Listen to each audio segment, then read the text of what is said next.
Sorry, which mic is it? Good evening. My first poem is entitled Gremlins.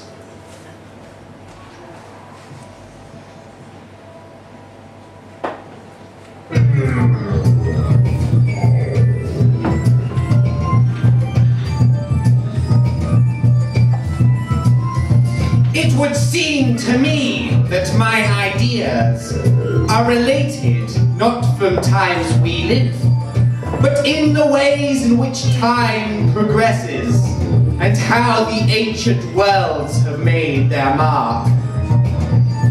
Perhaps my message would sound best in times where less, not more, held sway. The age of the gremlins and of the elves that inhabit the forests and beachside cafes and sneer at all the passers-by.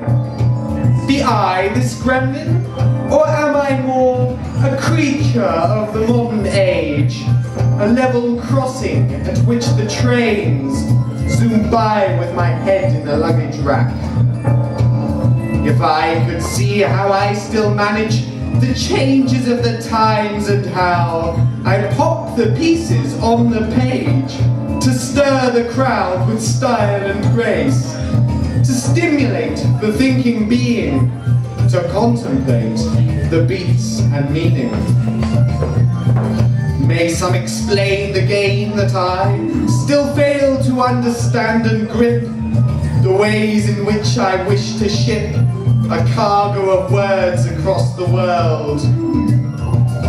The forces within my motherboard and the dances of my cheerful raves, as history unravels and shows the blood that stains every man and beast, sending parallels to foreign worlds of the magnitude of light and sound. So, should I be this gremlin then? My pen must write my feelings as I stroll the land in search of love, as still my romance carries on. Let the gremlins rule the roost and tell the stories of our fights. Thank you.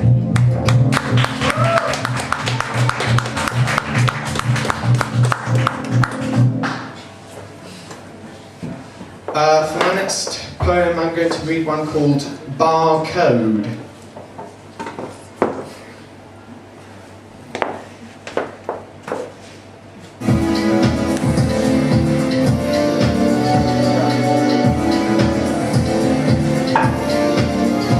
You may well see with your eyes a certain zebra with thighs the size of a finger prick.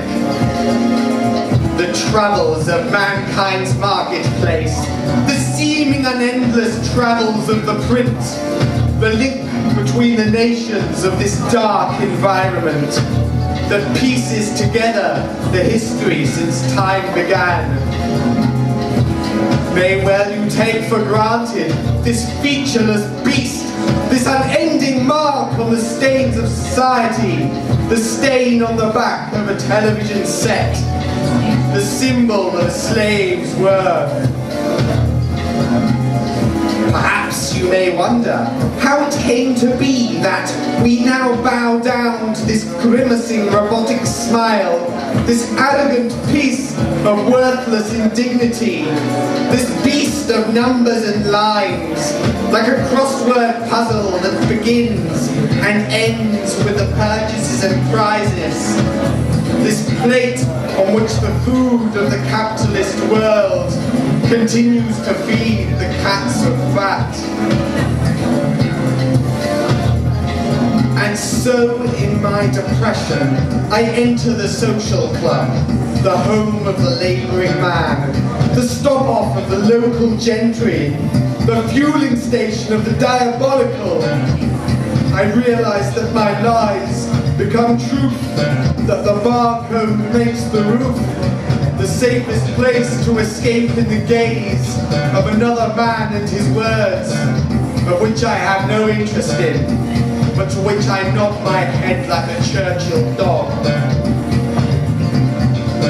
the barcode remains embedded in the lives of man and woman, the aged and the young, stamped upon our special ways, engraved in all our thoughts. Perhaps it is the barcode that transcends endless boundaries, the ways in which we feed from the watering hole of the system.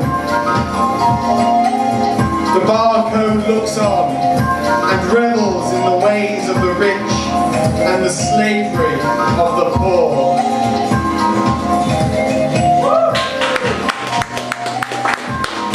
Thanks very much.